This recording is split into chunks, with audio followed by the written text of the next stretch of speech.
Ketel Marte is back to being Ketel Marte, plus Paul Sewald blast only scheduling, and why Mike Hazen deserves a little more credit than he usually gets for keeping this bullpen afloat.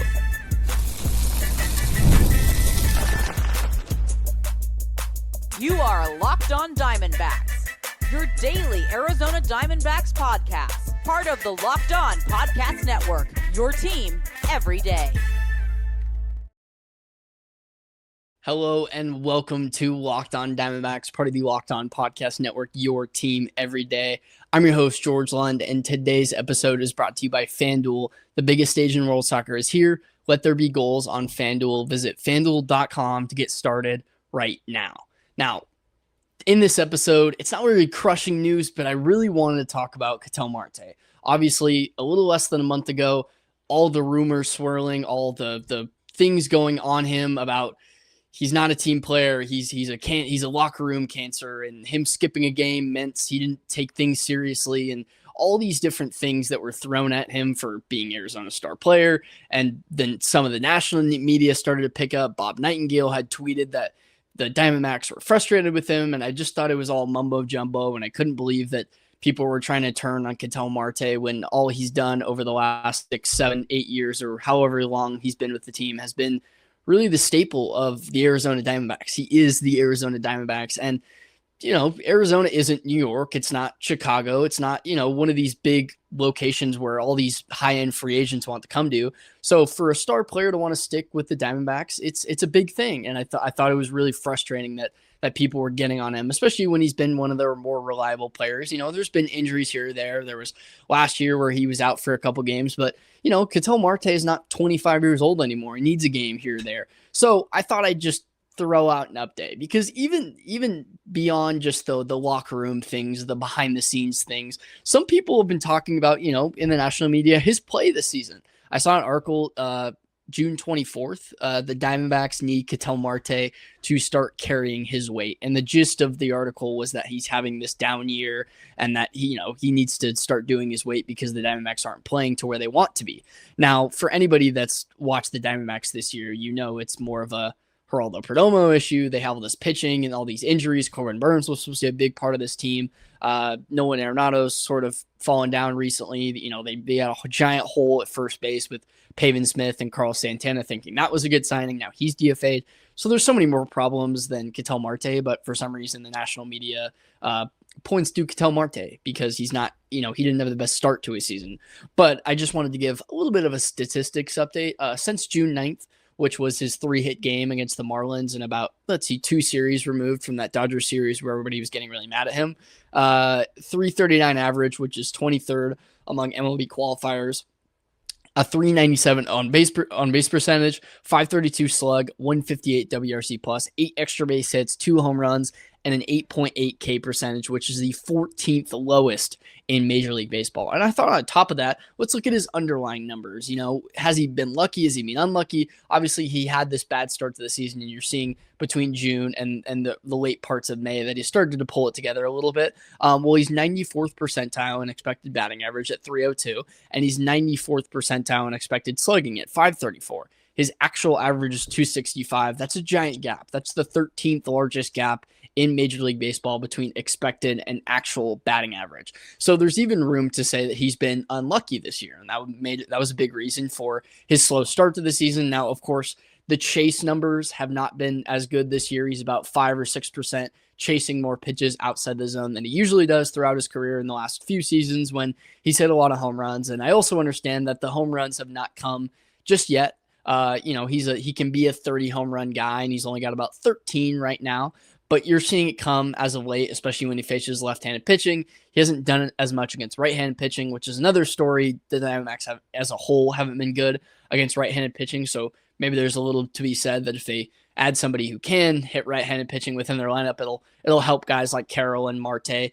So they're pitched a little bit different. But I just wanted to give a little update because I think it was a little crazy when all that news was going around that, Bob Nightingale reported that Diamondbacks were frustrated with Marte missing games, saying it was an issue dating back to last year. He missed one start. Games played, Corbin Carroll 77, Geraldo Perdomo 77. That's first Ketel Marte 76. Now I know this is beating a dead horse. This is old news, But I thought to kind of look at it from, it was at a point where Marte was struggling a little bit. He hit that walk-off homer the next day and kind of cooled everything off, but it was fair to criticize him in a way because the Diamondbacks were struggling. And there was something to be said that he's the leader of this team. He's the offensive engine behind Corbin Carroll, and he wasn't producing. So I thought to see him step up as of recently when they really needed him to, because the offense as a whole was struggled, and then they're just in this weird rut where all these injuries and all these players are going down. And he's really carried his weight despite what a random article says about Ketel Marte.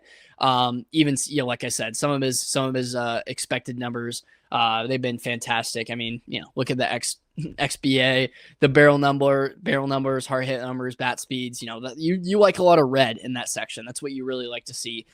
So again, Marte's still one of Arizona's best players. He's 33 years old. If he needs a day off here or there, man, who cares? But I just thought it was frustrating that he had this offseason where they thought about trading him. And of course he has his trade rights to where he has to give permission to be traded. And then it led into this season, and it's not really the fans more so as it is the kind of the national media and then the Arizona media that thinks, these players aren't entitled to things, or they're like Ketel Marte isn't one of the greatest Diamondbacks ever at this point. So definitely a frustrated thing, but I just wanted to give a little update to say that Ketel Marte is still Ketel Marte. He has a 780-90 OPS right now. That's going to continue to climb over the next couple weeks, and he's going to be a big part of if they're able to make a little run here and make a big splash at the deadline and then try to contend for an NL wildcard spot for the rest of the year. But like I mentioned before, Ketel Marte, he's fantastic. He's been fantastic. He's been better as of late. You're starting to see more of what Ketel Marte is usually. But I think if there's a culprit for why the Diamondbacks aren't playing maybe as well as they possibly could have, it's certainly not Ketel Marte, despite what some media want to say online, which I just saw this article and I was like, that's ridiculous. And there's points in there, and it wasn't completely ripping on him, but I just sort of thought it was ridiculous. And sort of moving on towards that, obviously Ketel Marte did have a homer the other day against the Cardinals. He's had a good series altogether. The Diamondbacks were winning that series 2-1. They go into the last game of the series, which was supposed to be Thursday, but a lot of rain came down, a lot of rain that people knew about. It seemed like coming up to the game, it was a 4:45 game, and that looked exactly like when the rain was going to be. So in fact, the game ended up being canceled. Instead of being an earlier game when it was sunshine and rainbows early in the day, it was a scheduled 4:45 Arizona time, and the game ended up being canceled. Now, it's really frustrating for the Diamondbacks. They have this momentum. They win 2 straight. Hopefully you can take the series, taking 3 out of 4 against the Cardinals, a team that came into the series leading the NL wildcard race. That would be a really big step for the Diamondbacks, just getting some momentum. They haven't been great against teams above 500. So having that, trying to go into the next month with a little bit of momentum, going into this next series against the Rays with a little bit of momentum. They just had all these injuries against the Twins series, which was so rough on top of just losing the series altogether. So it would have been really nice. And then on top of that, that if a game gets delayed, you have to go play it again at some point. You lose an off day, and that's exactly what happened to the Diamondbacks. They suspended the game, and it's going to resume July 23rd. Now, Paul Sewald took to Twitter and said, "No, you're right. Thank you at Cardinals for not moving our game up this afternoon when we politely asked, given the whole world knew it was going to rain tonight. I actually was really hoping we could lose an off day and turn it into a 4-city road trip." Now, there's a reason he mentions that. It's not just losing an off day. It's because it's right smack dab middle and the start of a road trip. And because the game wasn't moved, Arizona now plays 13 consecutive games after the All-Star break, or plays on 13 consecutive days. The road trip now includes St. Louis, Washington, Pittsburgh, and Cleveland. So Diamondbacks, a team trying to get healthy. They're trying to find a little bit of rest because, they've had to call pitchers up, feels like every other day, just to fill the innings that they need in. So it's a well-needed day off yesterday, but it also could be a well-needed day off, down the stretch when they play those 2 home series, and then they have that off day right before the road stretch. So It's tough. It's a tough schedule. That's just how Major League Baseball works in general, but you can definitely see where the frustration comes from on Paul Sewald's part. There was some reasoning and some frustration that I saw for why in specific. There were many unhappy people in the Diamondbacks clubhouse today. They were in touch with MLB as long as 2 days ago, given the forecast, and the league was not amenable to moving the start time. Now, this is a St. Louis Cardinals beat reporter, and so clearly the Diamondbacks tried to fix this in advance, and Major League Baseball was just not having it, which is really frustrating. But not the end of the world, but definitely something to note going forward. Just makes for another long stretch of baseball for the Diamondbacks and a team that needs as much rest as possible. So we'll go to the break. We'll talk a little bit about the bullpen and how great they've been this season and how Mike Hazen built this bullpen. A Cash App card lets you personalize your card design. Mine would probably have something sports related on it, whether it's the Diamondbacks logo, a basketball, or something that reflects what I'm passionate about. It'd be a lot more interesting than a standard debit card. Now, if you weren't up to speed already, Cash App is way more than just a safe way to send and receive money. With the Cash App card, you unlock a ton of perks without all the hidden fees. Enjoy benefits like exclusive early access to nationwide concert pre-sales, Kendrick Lamar and Sabrina Carpenter name a couple of recent examples, plus discounts on everyday purchases and popular brands you're probably already spending money on. Add your card to your digital wallet to make your money move easier. Cash App also adds security to your money by declining suspicious card transactions and sending you a notification to make sure the payment is really you. If your card is ever lost or stolen, you can lock it up with just one tap right in the app. Spend with confidence with the Cash App card today. Nothing like watching a Diamondbacks game, even better when you get to watch it live. The excitement, the fans. The only problem, getting tickets can feel like a grind. Long queues, surprise fees, prices jumping at checkout.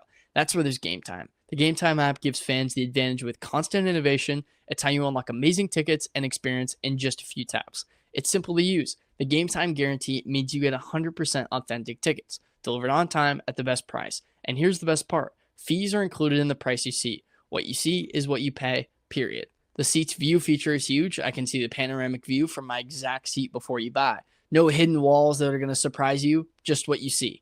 2 taps and it's done. No stress, no hidden fees, just great seats in minutes. That's what makes it so easy to decide last minute to hit a game. Take the guesswork out of buying MLB tickets with Game Time. Download the Game Time app, create an account, and use code LOCKEDON for $20 off your first purchase. Terms apply. Again, create an account and redeem code LOCKEDON for $20 off. Download the Game Time app today.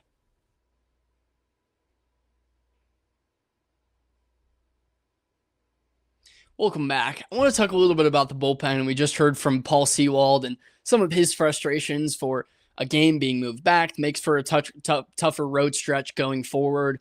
And yeah, they've had a big workload as of late. You lose 3 or 4 starters, and you're going to rely on your bullpen a lot. And I saw some stats being thrown around about how much this bullpen's been worked as of recently. March, April, the bullpen threw 116 and a third innings. In May, they threw 74 and a third innings. In June, they've thrown 75 and a third innings, including some of the innings that they threw on Wednesday. And then now from June 15th to 21st alone, Arizona relievers threw 24 and 2/3 innings. With 6 games left in June, Arizona could push close to 100 bullpen innings this month. Which means the Diamondbacks desperately need length from their starters. So that means Merrill Kelly, that means Zach Gallen. They've been really lucky to get it from Eduardo Rodriguez recently, but they've really relied on this taxed bullpen. They've had a lot of guys come in and out this season. Brandon Pfaadt at one point was a part of the bullpen, and they've been incredibly lucky for how good this bullpen has been. Paul Sewald has a 4 ERA, but you'd really never know it. He has 18 saves, and he's been really good for most of the season outside of a few Paul Sewald-like outings. But you can definitely tell the workload is starting to get to this team, and it's something where you look at that road stretch going forward, that's going to be more innings that they're going to throw in July. That's going to be a long July with another game added and that long stretch, and they're still waiting for Soroka to come back, and hopefully he's back in a fair amount of time, but they're out. Ryan Nelson was named to be on the 60-day IL Thursday morning. Obviously, you're without Burnes for an incredibly long period of time. So just looking at the bullpen, they're definitely going to need stuff from Mitch Brad just went down. Hopefully Jose Cabrera, he still hasn't been sent down, so clearly he's going to make a start. Hopefully in the next series. Brandon Pfaadt is still predicted to make today's start. So it'll be interesting to see if he gets the call up and we see Brandon Pfaadt back again after he's made 3 starts down in AAA. But I wanted to talk a little bit about how this bullpen was built, right? This year in particular, the last few years, the Diamondbacks came into this season thinking that the bullpen would be a weakness of this team. The last few years, it has been a weakness of this team, despite some standouts in the bullpen, but it's been rough, and there weren't a lot of name value coming into this year to think that it would be a strength, right? You bought Paul Sewald back to be your closer. Most fans, including me, when they signed Paul Sewald, I was thinking this is about the same value as bringing in Carlos Santana. I saw no value or upside with it, right? Because if he has a 4.5 ERA, fans are just going to be frustrated, and there's no way to benefit from that or to grow from that. You bring in a young pitcher who has a 4.5 ERA, well, he can learn from that. He can grow. He's 25 years old. He's going to add velocity. He's going to do this, and that. Well, Paul Sewald's not going to reinvent himself, right?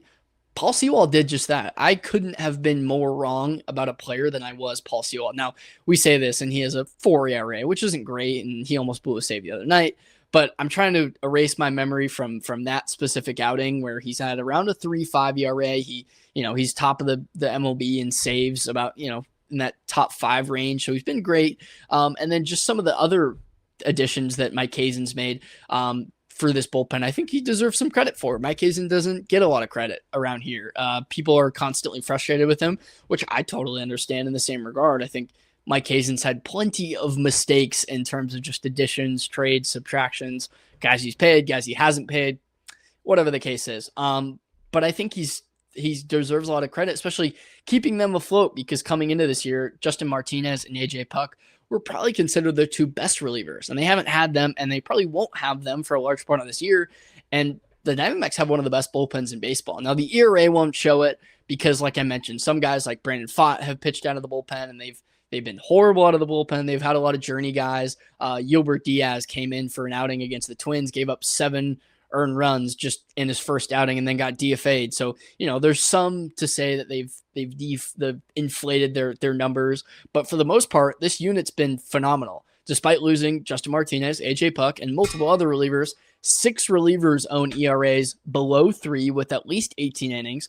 5 relievers own ERAs below 3 innings with at least 26 innings pitched, and even Paul Sewald's 4 ERA undersells his value while collecting 18 saves. Now, how was this bullpen built? How do they acquire some of these under the radar guys that make up the strength of this bullpen? Now, the Brandon Garcia trade, that's the first one that comes to mind because it was recent. It was just in a trade at the trade deadline last year, July 24th, 2025. Arizona traded Josh Naylor to Seattle for left-handed pitcher Brandon Garcia and right-handed pitcher Ashton Izzy. Many fans hated moving Naylor at the time, but Garcia already looks like a super important bullpen piece. He got the save the other night against the Cardinals when Paul Sewald was getting close to a little shaky to blowing it. He's been their left-handed go-to arm as of right now. He's been fantastic, but in retrospect, it looks like a great trade. The Diamondbacks were going to lose Josh Naylor in the offseason anyways. They got rid of him. They got some value back for it, although you do miss Josh Naylor over there at first base, especially with how poor Pavin Smith's been. He was great at this point in the year last year, and I want to talk about kind of last year's team in particular a little later in the show. They do have the same record through 80 games, despite some stark differences, and I want to talk about those differences a little later. But Juan Murillo, he's been great for the Diamondbacks. He actually is the best WAR among relievers on the team. Now, I know a lot of fans don't love Juan Murillo because some of the runs that he has given up this year have come in fairly critical spots. Just looking back to that Twins game, he did blow the game against the Twins to end the series in the rubber match, which was a frustrating loss. And he's had a few other outings like that this year. So some of the runs he's given up have been fairly timely, but Juan Murillo has been great over the course of the year. He throws gas. November 14th, 2024, he was signed to a minor league contract after leaving the Dodgers organization. So classic Hazen move, low-cost flyer, big arm, bet on stuff, and developed command. And that's exactly what he's done. And Juan Murillo has been a fantastic part of this bullpen. He's coming to nowhere. And what better is to acquire a guy and have him blow up after leaving the Dodgers? That's the best case scenario you can possibly do. Dodgers have had a lot of guys leave their team this year and find a lot of success. Michael Busch, of course, last year with the Cubs. But then there was the big gamble with Jonathan Loáisiga. January 12th, 2026, signed to a minor league deal. Another Hazen special. Buy low on talent, bet on injured arms, trusting the pitching infrastructure. Jonathan Loáisiga obviously had some great years with the Yankees, but clearly there wasn't a giant market for him. But in the past, Jonathan Loáisiga has found a lot of success. They bring him in. They need more arms in the bullpen, especially some upside arms, and Jonathan Loáisiga throws pretty hard, so why not bring him in? And when healthy, Loáisiga has always had late inning stuff. He used to be that late inning guy for the Yankees, and he's turned out fantastic. ERA in the twos.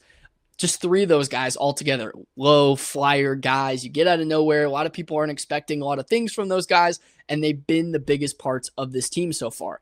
And even talking about the reunions on this team, not just the guys who have been really good and they found under the radar. Taylor Clark was drafted by the Diamondbacks. He went over to Kansas City, and they get him back. He reinvents himself after being a successful reliever with Kansas City. But why not bring Taylor Clark back? He's been a giant part of what the Diamondbacks have been able to do in the bullpen this year. He's probably their go-to guy as of right now. And then Paul Sewald returned on an inexpensive one-year deal after injuries derailed the middle part of his career. Arizona didn't need him to be the unquestioned closer, just a veteran late-inning arm. And he has been their closer as of right now, and he's been great, especially when you get a guy like that in a one-year deal and you really don't think that much of it.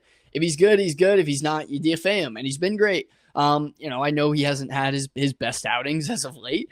And it was really funny on Twitter after he tweeted that. There was a lot of angry Cardinals, like, maybe you should worry about your 4 ERA. And I just don't think that tells the whole story of how great he's been. But just looking at those 5 guys, I think there's a lot to be said that, AJ Puck and Justin Martinez should have been big parts of this team this year. And the fact that Mike Hazen's able to get some of these buy low candidates. Now, it doesn't always work that way. There's been a lot of misses from the Mike Hazen era. Carlos Santana has definitely been one of them.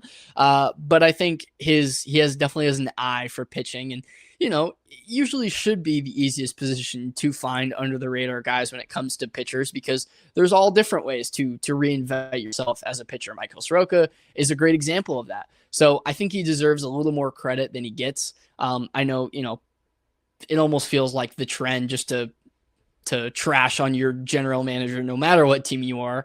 But I think there's a little bit of credit to be dished out because that's been the rock of this team, because they do survive. They do live in those 1-run games. They have the most in the major leagues. So for them to be able to have multiple guys they can count on has been really important. And then, I can't give him credit for Ginkel, or I can't give credit for Ryan Thompson, but keeping those guys around has always been a positive. Ryan Thompson actually broke his 17 consecutive scoreless road appearances in his last outing against the Cardinals. It was tied for the longest active road streak in Major League Baseball this season. So again, Ryan Thompson's been another fantastic piece in the bullpen. Ginkel's had a great bounce back year, and you love seeing that for Ginkel being a big part of the 2023 team. But yeah, I just wanted to go over the bullpen a little bit because it has been such a big addition to the team.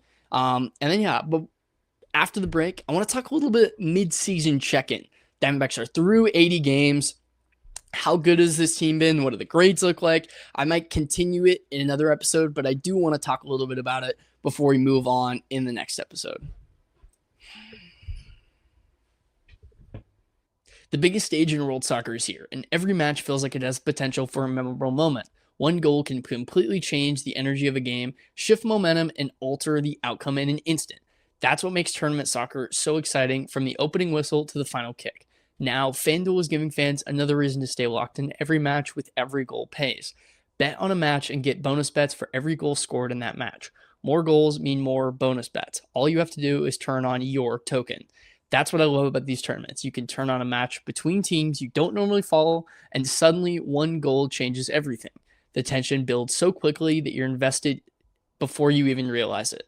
From the opening whistle to the final kick, let there be goals on FanDuel. Visit FanDuel.com to get started now. ED is way more common than most guys think, and millions of men deal with it at some point. Hims offers a simple, convenient way to take care of your health by connecting you with licensed healthcare providers online and giving you access to personalized treatment options from the comfort of home. No awkward appointments, no pharmacy lines, just a straightforward process designed to make getting care easier. Taking care of yourself shouldn't feel complicated, and Hims makes the process private and easy to navigate. It's healthcare built around your schedule and your comfort. When something is already uncomfortable to talk about, the last thing you want is a complicated process. Having the ability to start online from home makes taking that first step feel much more manageable. To get simple online access to personalized, affordable care for ED, hair loss, weight loss, and more, visit hims.com/lockedon. That's hims.com/lockedonMLB for your free online visit. hims.com/lockedonMLB. Prescription required. See website for details and important safety information. Sildenafil is the generic version of Viagra. Viagra is a registered trademark of Viatris Specialty LLC. Hims is not affiliated with or endorsed by Viatris.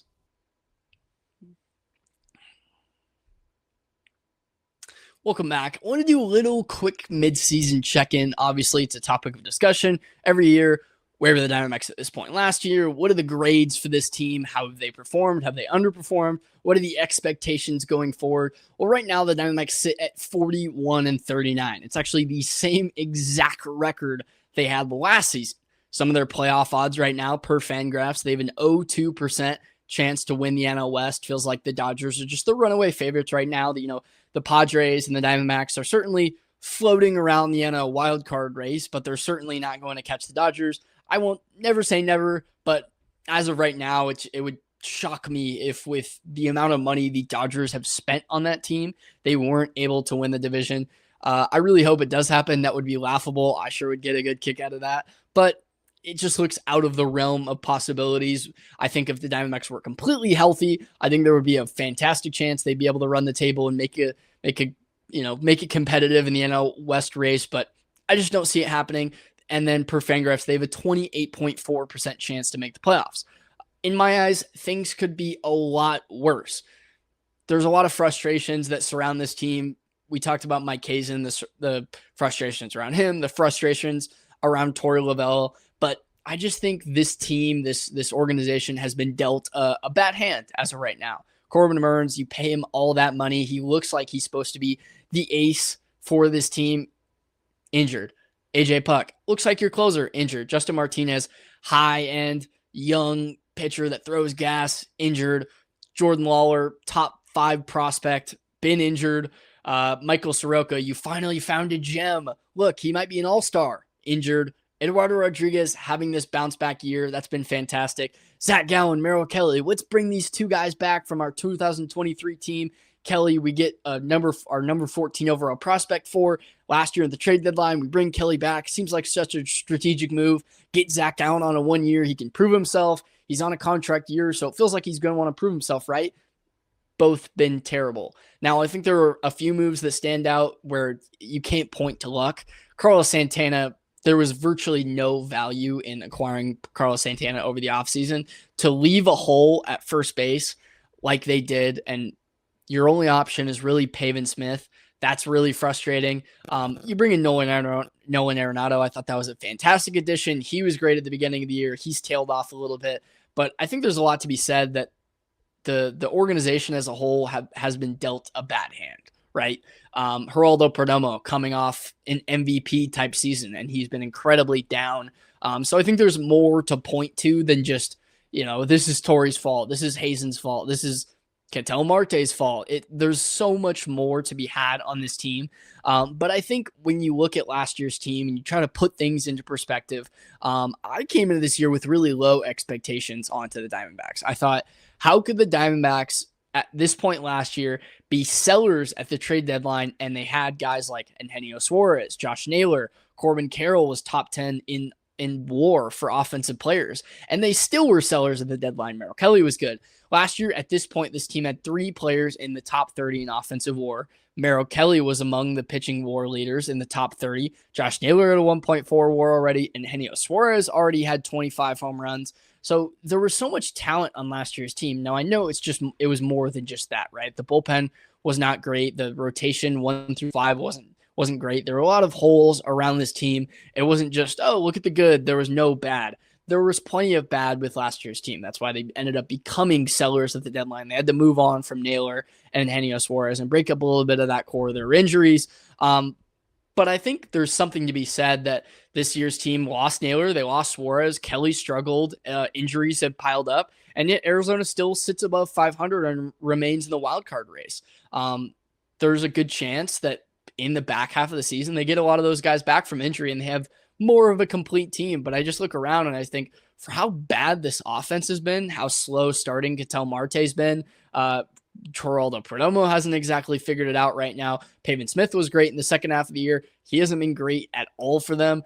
Some of the young guys they got in acquisition for Eugenio Suarez, Locklear came up for a little bit and hasn't really come back up since then. Some of their young guys have played well sparingly, but there's a lot to be said that this team has really struggled. The run differential looks not so pretty. And the fact they're still sitting above 2 games above 500 and they have more reinforcements hopefully coming in the back half of the season, I think there's a lot of reasons to be optimistic. And I mentioned it in the last episode, but there's a lot of reasons I have been optimistic just about this season in general, because I think not only are the Diamondbacks contending, but they're also letting some of their youth and hopefully their future grow and experience the major leagues. Ryan Waldschmidt came up, their number 1 overall prospect. He figured out what he needed to improve and get better at, and he went back to AAA, and hopefully he's making those changes. I've seen him hit a few homers here and there. I think he hit one maybe on Wednesday for another blast, but he's been great down in AAA. Tommy Troy's coming up and getting his first taste of the major leagues.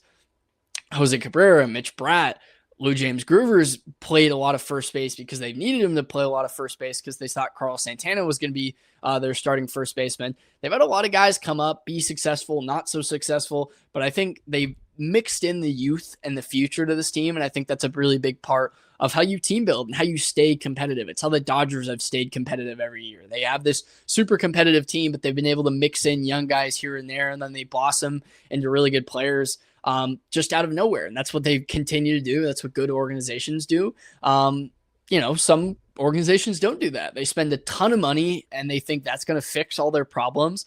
And they stash all their young guys, or they call them up, they bring them down. They don't actually let them grow at the major league level. And I think that ruins some rosters. But I think the Diamondbacks for the most part have done a good job of mixing in their future while also trying to contend. And I think things could be a lot worse. I know that might be a hot take to some people who don't feel really good about the season so far, but I think there's reasons to believe that this team is capable of more. It hasn't been the best. It hasn't been the worst.